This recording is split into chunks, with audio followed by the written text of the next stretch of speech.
Good morning बच्चों। कैसे हैं आप सभी? आशा करता हूं आप अपने परिवार के साथ घर पर कुशलपूर्वक होंगे। बच्चों, आज बात करते हैं वर्कशीट नंबर 67।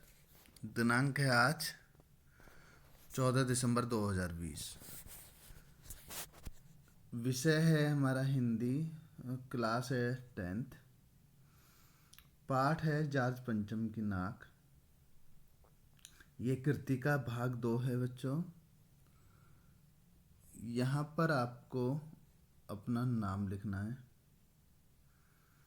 यहाँ पर अपने कक्षा अध्यापक का नाम लिखना है। ये बात समझ आई होगी बच्चों आपको। अब आगे बढ़ने से पहले मैं आपको एक बात बताना चाहूँगा।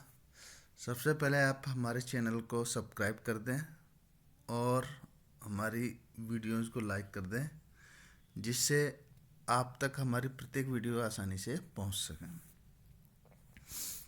बच्चों, आज बात करते हैं पाठ जॉर्ज पंचम की नाक। जॉर्ज पंचम की नाक पाठ एक व्यंग्य विधा है। इस विधा के लेखक कमलेश्वर जी हैं। कमलेश्वर जी साहित्य अकादमी पुरस्कार 2003 इनको प्राप्त हो चुका है और इन्हें पद्म भूषण 2005 में प्राप्त हुआ। इनके जन्म के बारे में कहा जाता है कि इनका जन्म 7 जनवरी 1932 ईस्वी में मैनपुरी में हुआ और 24 जनवरी 2007 में इनकी मृत्यु हुई। इन्होंने बहुत सारी कविताएं, कहानी, उपन्यास, फिल्मों की पटकथाओं की रचना की, जिनमें से कुछ इस प्रकार हैं। कितने पाकिस्तान उपन्यास है ये, भारतीय राजनीति का चेहरा, फिल्म है आंधी, एक इन्होंने टेलीविज़न शो किया था कामकार, विश्व नाम के कार्यक्रम में गरीबों की पीड़ा, उनकी दुनिया को अपनी आवाज़ दी इन्होंने बहुत सारी कहानियों का उर्दू में अनुवाद किया है।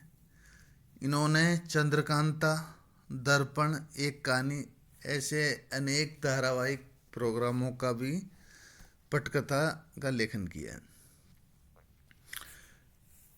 टेलीविज़न की नौकरी कर रहे थे ये, लेकिन जब इन्होंने जॉर्ज पंचम नाक नाटक लिखा, जॉर्ज पंचम नाम की कहानी लिखी, तो उस समय इनको विरोध का सामना करना पड़ा। विरोध का ही नहीं, इनको अपनी नौकरी से भी हाथ धोना पड़ा। पद छोड़ने के बाद में इन्होंने अपनी रचनाएं नियमित रूप से चालू रखी। 1.5 साल बाद इनके पद पर किसी व्यक्ति ने पद ग्रहण किया और उससे भी यही पूछा गया कि कमलेश्वर जी ने जो कहानी की रचना की जॉर्ज पंचम की नाक, क्या वो ठीक थी? चलो, हम जॉर्ज पंचम के बारे में बात आई है तो उनके बारे में जान लेते हैं। जॉर्ज पंचम इंग्लैंड के राजकुमार थे। 1865 ईस्वी में इनका जन्म हुआ और 1936 ईस्वी में इनकी मृत्यु हुई। ये राजघराने से संबंधित थे और उन्हीं के ऊपर व्यंग्यात्मक कटाक्ष किया है। सबसे पहले हम आगे बढ़ते हैं। बच्चों, अब हम नया पाठ पढ़ने जा रहे हैं, जॉर्ज पंचम की नाक। ये एक व्यंग्य विधा है। इस पाठ के लेखक बच्चों कमलेश्वर जी हैं, जो हमने बताया था। हास्य विनोद रचना है इनकी, हंसी मजाक की कहानियों को इन्होंने व्यंग्य में लिखा है। व्यंग्यात्मक का मतलब होता है बच्चों अपनी बात को कहना, किसी को बुरा नहीं लगे, ऐसी रचना को व्यंग्य कहते हैं। हंसी मजाक में अपनी बात को कहना कि किसी को बुरा नहीं लगे, ऐसी रचना को व्यंग कहते हैं। इस पाठ में ऐसे ही मजाक के अंदाज में देश की व्यवस्था पर व्यंग किया गया है। आइए अब इस पोस्ट को जानें। बच्चों, ये उस समय की बात है जब हिंदुस्तान में इंग्लैंड की महारानी एलिजाबेथ द्वितीय अपने पति के साथ हिंदुस्तान पधारने वाली थी। अखबारों में उनकी चर्चाएं हो रही थी। अखबारों में उनकी चर्चाएं हो रही थी। रोज लंदन के अखबारों में आ रही थी कि शाही दौरे के लिए कैसी कैसी तैयारियां की जा रही। रानी एलिजाबेथ दर्जी से परेशान था।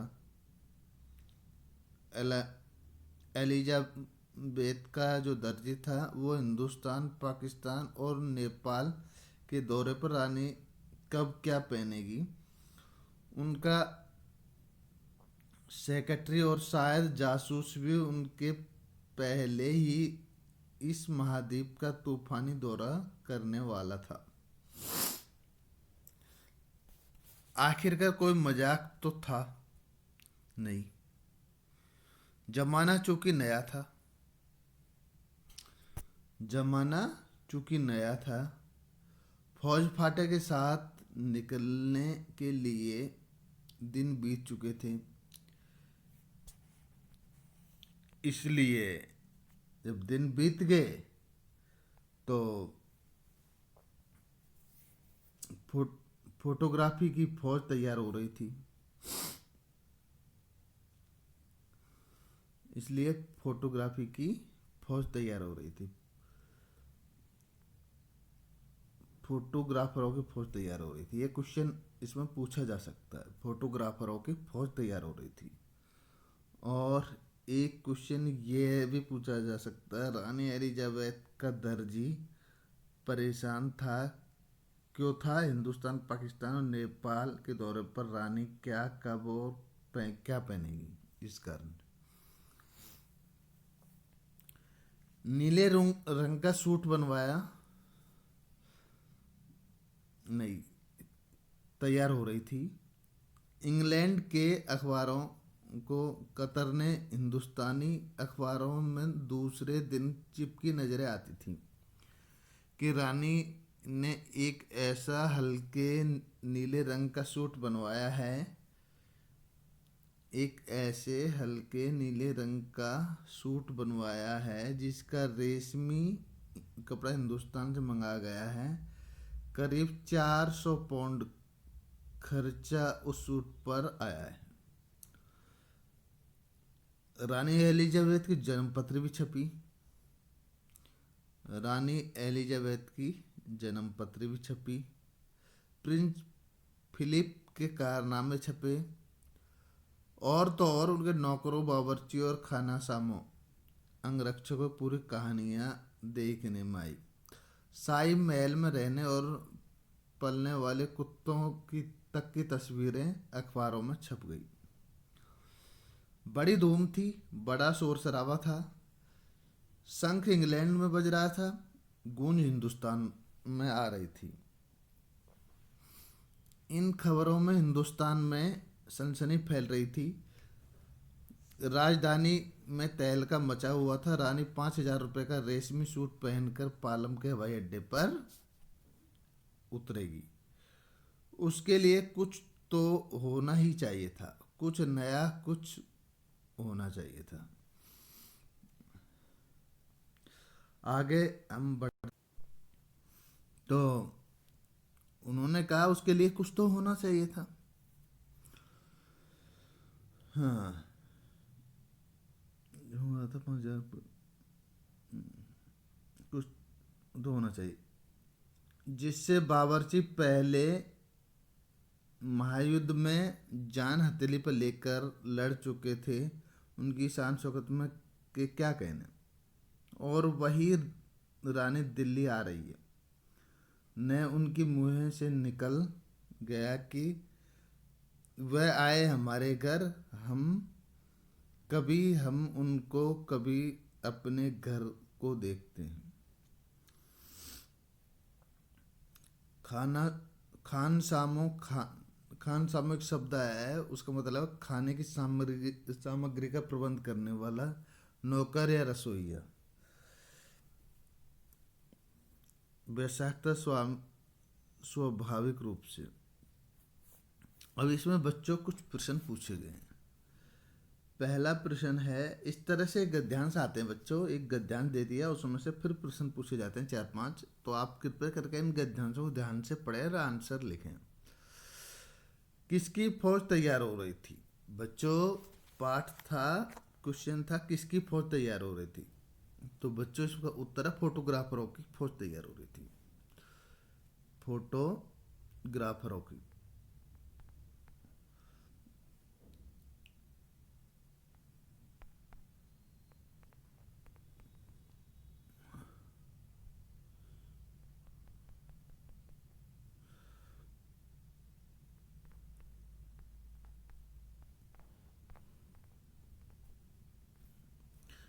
फोटोग्राफरों की। अब अगला क्वेश्चन है बच्चों, किसके दर्जी को परेशानी थी कि और क्यों? एलिजाबेथ के दर्जियों को परेशानी थी क्योंकि हिंदुस्तान, पाकिस्तान और नेपाल के दौरे पर रानी कब और क्या पहनेगी, वो उस चीज़ से बहुत परेशान थे। हिंदुस्तान में सनसनी क्यों फैल रही थी? हिंदुस्तान में सनसनी इसलिए फैल रही थी क्योंकि रानी एलिजाबेथ ने 5,000 का रेशमी सूट पहनकर पालम हवाई अड्डे पर उतरना था। इतना महंगा सूट था, तो उसके कारण सूट की चर्चा हो रही थी, इसलिए उसकी खबर फैल रही थी। एक प्रश्न दिया गया है बच्चों, इसमें 5वां प्रश्न बड़ा सरल है। अगर आप कोशिश करेंगे तो, मैंने भी एक कोशिश की है छोटी सी, आप भी करने की कोशिश करें। गतिविधि 5, उपरोक्त गद्यांश में जय वर्ण के शब्दों को ढूंढकर उन शब्दों पर एक वाक्य बनाइए। जासूस, जमाना, जन्मपत्री, जान, जीवनिया। जासूस, इसमें जार्ज, जिसने, जब, जीवनिया, जासूस, जमाना, जन्मपत्री, जान। इसमें जयवर्ण के शब्द है। अब ये मैंने आपको सब तो बता दिए, अब इनका एक वाक्य बनाइए आप। जिसने जार्ज